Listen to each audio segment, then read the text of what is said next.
नमस्कार विद्यार्थियों, स्वागत है आप सभी का आपके अपने YouTube प्लेटफॉर्म उदय एजुकेशन में। विद्यार्थियों, इस वीडियो में बात करेंगे प्रारंभिक शिक्षा पूर्णता प्रमाण पत्र परीक्षा यानी 8वीं बोर्ड परीक्षा 2026 की दृष्टि से इम्पोर्टेंट कक्षा 8वीं के विज्ञान विषय के पेपर के बारे में, जो कि इस बार आपके एग्ज़ाम है वो फरवरी में ही चालू हो रहे हैं। तो ऐसे में एग्ज़ाम बेहद नज़दीक है और ये विज्ञान के पेपर की दृष्टि से बहुत इंपॉर्टेंट ये वीडियो रहने वाला है। तो विद्यार्थियों, इस वीडियो को अंत तक देखें, इससे ज़्यादा से ज़्यादा शेयर और लाइक कर दीजिए। यहाँ पर सारे प्रश्न मैं उत्तर सहित आपको बताने वाला हूँ और ऐसे ही प्रश्न पत्र में आपके प्रश्न आने की पूरी संभावना रहेगी। आपको समय है वो 2.5 घंटे का दिया जाएगा और आपका जो पेपर का पूर्णांक है वो 80 अंक का रहेगा, यानी पेपर 80 नंबर का आने वाला है। चलिए बढ़ते हैं पहले प्रश्न की ओर। इस बार आपके जो वस्तुनिष्ठ प्रश्न है यानी अवसद के जो प्रश्न है वो आपके आएंगे 8 प्रश्न।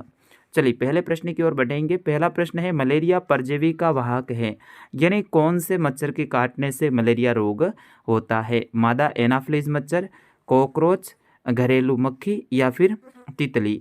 तो इसमें रहेगा मादा एनाफ्लीज मच्छर के काटने से मलेरिया होता है। अब डेंगू का आए तो उसमें आपको ध्यान रखना है एडीज मच्छर के काटने से होता है, वो भी आप ध्यान रखिएगा। अगला प्रश्न है, कागज़ का पुनः चक्रण करके हम किसकी बचत कर सकते हैं? यानी कागज़ एक बार उपयोग किया उसके बाद में पुनः चक्रण का मतलब है दोबारा उपयोग करके हम किसकी बचत करेंगे? जल की, ऊर्जा की, वृक्ष की या फिर ये सभी? तो विद्यार्थियों, इसमें सही आंसर होगा अपन जल की भी बचत कर लेंगे, क्योंकि पेड़ों से कागज़ बनते हैं तो इससे जल की बचत हो जाएगी, ऊर्जा की बचत होगी और वृक्ष की भी होगी। तो ऑप्शन द रहेगा इसका सही आंसर, ये सभी। अगला है, विद्युत धारा के रासायनिक प्रभाव में विलयन में होने वाली मुख्य अभिक्रिया है। विद्युत धारा के रासायनिक प्रभाव में विलयन में होने वाली मुख्य अभिक्रिया वो कौन सी है? वाष्पीकरण, संघनन, आयनीकरण, पिघलना? तो इसमें रहेगा आयनीकरण, ऑप्शन स इसका सही आंसर रहेगा। अगला प्रश्न है, भूकंप आने का कारण है।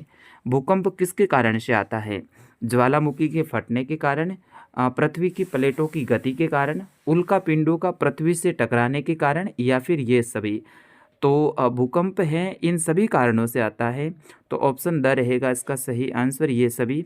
बाकी मुख्य कारण इसमें देखा जाए तो भूकंप है वो पृथ्वी की प्लेटों की गति के कारण आता है, जिसमें प्लेटें क्या करती हैं, आपस में कभी कभी टकरा जाती हैं या फिर प्लेटों के अंदर कोई हलचल हो जाती है, तो उसमें भूकंप आता है।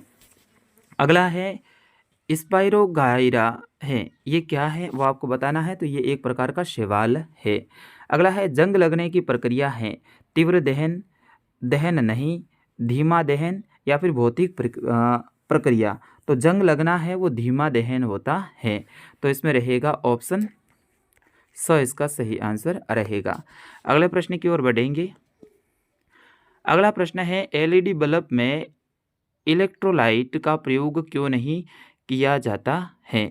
तो इसमें सही आंसर होगा क्योंकि इसमें कोई रासायनिक प्रतिक्रिया नहीं होती है। अगला है, ईंधन के दहन से निकलने वाली कौन सी गैस ग्लोबल वार्मिंग का कारण बनती है? तो कौन सी गैस है वो ग्लोबल वार्मिंग का कारण बनती है? तो इसमें कार्बन डाइऑक्साइड गैस है, ठीक है ना, कार्बन डाइऑक्साइड, ऑप्शन अ रहेगा इसका सही आंसर। आगे का जो आपका खंड रहेगा, खंड ख या फिर ब रहेगा, उसके अंतर्गत 9 से 12 तक के ये प्रश्न हैं, ये रहेंगे आपके 2-2 नंबर के प्रश्न।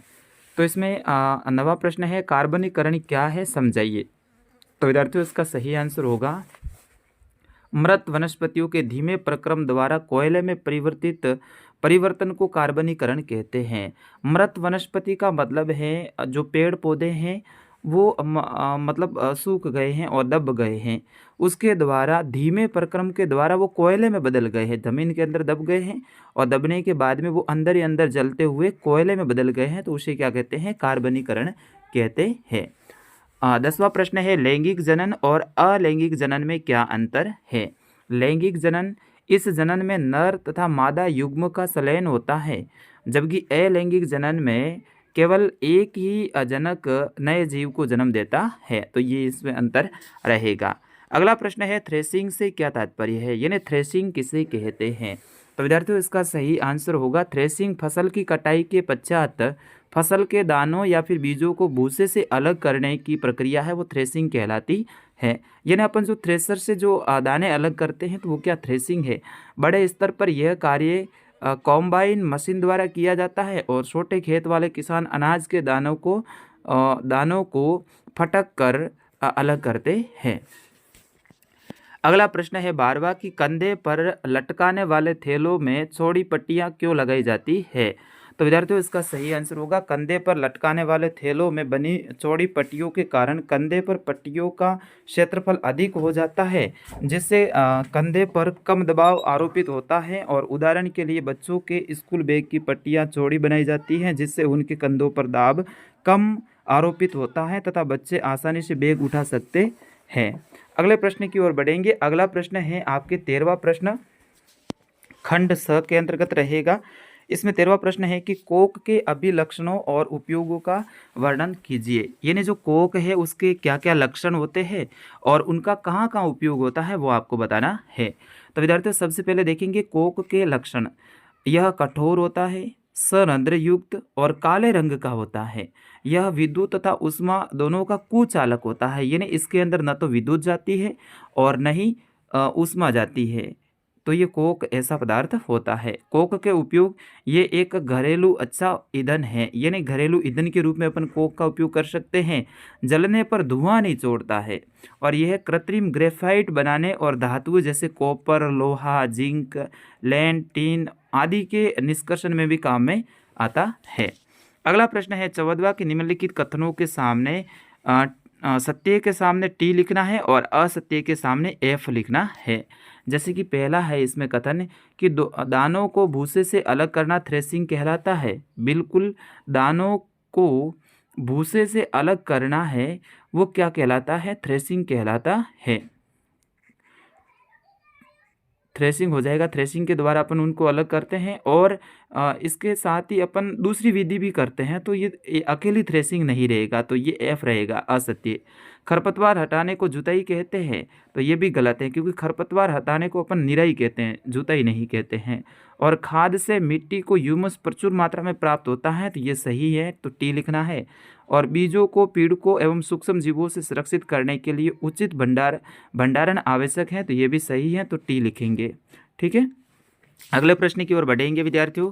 अगला प्रश्न है 15वां, कारण बताइए। इसमें 15वें में पहला देखिए, विद्युत उपकरण के संबंध में आग पर नियंत्रण पाने हेतु जल का उपयोग नहीं किया जाता है। क्या कारण है? जल विद्युत का सुचालक है, इसलिए विद्युत उपकरण से संबंध आग नियंत्रित पाने हेतु जल का उपयोग नहीं करते हैं। इससे विद्युत झटका लग जाने से जान जाने का खतरा भी रहता है। अगला प्रश्न है, कागज स्वयं सरलता से आग पकड़ लेता है जबकि एल्यूमिनियम पाइप के चारों ओर लपेटा गया कागज का टुकड़ा आग नहीं पकड़ता है, ऐसा क्या कारण है? कागज अपन ने देखा है सामान्यतः वो आग पकड़ लेता है, लेकिन जब तार के ऊपर लगा हुआ होता है तो वो फिर क्यों नहीं पकड़ता है?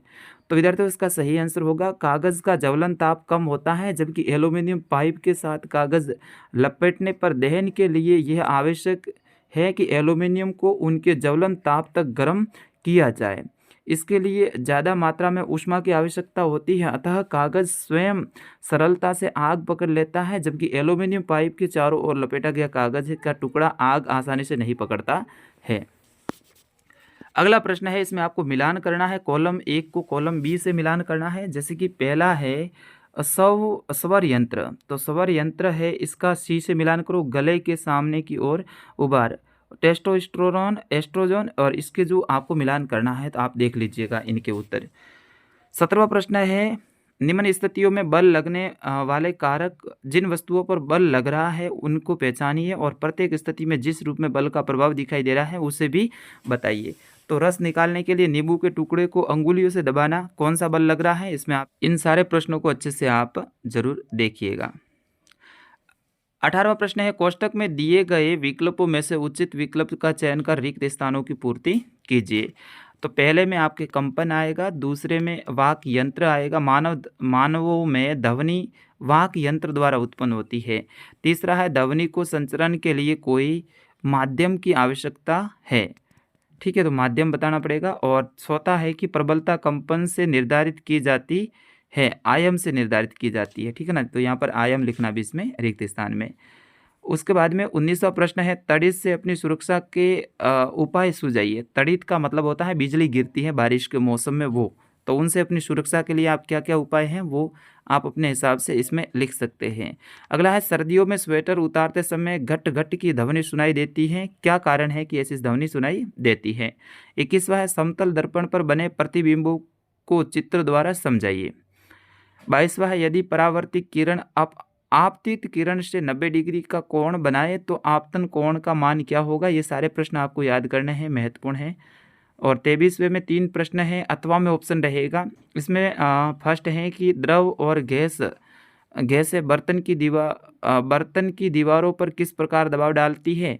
अगला है घर्षण को आप किस प्रकार शत्रु कहेंगे, समझाइए। और ध्वनि की प्रबलता से आप क्या समझते हैं? यह किन कारकों पर निर्भर करती है वो आपको बताना है। अथवा में ऑप्शन रहेगा एक औजार बनाते समय कोई लोहार लोहे को गर्म टुकड़े की हथौड़ों से पीटता है, पीटने के कारण लगने वाला बल लोहे के टुकड़े को किस प्रकार प्रभावित करता है वो आपको लिखना है। दूसरा है व्याख्या कीजिए कि सर्पी घर्षण स्थैतिक घर्षण से कम क्यों होता है। और तीसरा है कि आकाश में तड़ित और मेघ गर्जन एक साथ घटित होते हैं, लेकिन हमें मेघ गर्जन बाद में सुनाई देता है, जबकि तड़ित है यानी जो बिजली चमकती है वो पहले दिखाई देती है, ऐसा क्यों होता है वो आपको बताना है। 24वां प्रश्न है प्रतिजैविक लेते समय कौन कौन सी सावधानी रखनी चाहिए? प्रतिजैविक का मतलब होता है दवाइयाँ, टैबलेट। तो इनको लेते समय अपन को कौन कौन सी सावधानियाँ अपनानी चाहिए वो आपको ध्यान रखना। जैसे डॉक्टर की सलाह पे लेनी चाहिए और बिना डॉक्टर की सलाह से नहीं लेनी चाहिए। प्रतिजैविक जिस मात्रा में, जिस उम्र में जो बताई जाती है वही लेनी चाहिए वगैरह। पूरी सावधानी आप बताइए। निकट दृष्टि दोष और दूर दृष्टि दोष से ग्रसित व्यक्ति की दृष्टि पड़ने वाला प्रभाव है वो आपको लिखना है। अथवा में रहेगा पार्श्वीकरण क्या है, इसकी खोज किस वैज्ञानिक ने की थी, दूध की थैलियों में दूध संदूषित क्यों नहीं होता है वो आपको बताना है। और 25वां प्रश्न है भारत में वन्य जीवों की सुरक्षा व बचाव की कोई 6 परियोजनाओं का नामों उल्लेख कीजिए। और दूसरा रहेगा टीनेजर्स में चेहरे का मुआवजे और फुंसिया क्यों हो जाती है वो आपको बताना है। अथवा में रहेगा वनोन्मूलन पर निम्नलिखित प्रभाव क्या डालता है, चर्चा कीजिए। वन्य प्राणियों के ऊपर क्या डालता है, गांव के ऊपर और पृथ्वी के ऊपर, ठीक है। और आयोडीन युक्त नमक का उपयोग क्यों जरूरी है उनके बारे में आप लिखिए। तो इस तरह से ये आपका साइंस का यानी विज्ञान का पेपर मैंने पूरा बताया है। विद्यार्थियों, मैं आशा करता हूँ आपको ये पेपर पसंद आया होगा। अब आप चैनल को सब्सक्राइब जरूर कर दीजिएगा। आगे आपके सभी विषय के पेपर है मैं इसी चैनल पे आपके लिए अपलोड करने वाला हूँ। उन पेपरों को देखने के लिए आप अभी चैनल को सब्सक्राइब करें और कहाँ से वीडियो को देख रहे हैं कमेंट करके ज़रूर बताइएगा। अपने विद्यालय का नाम भी ज़रूर लिखिएगा। धन्यवाद।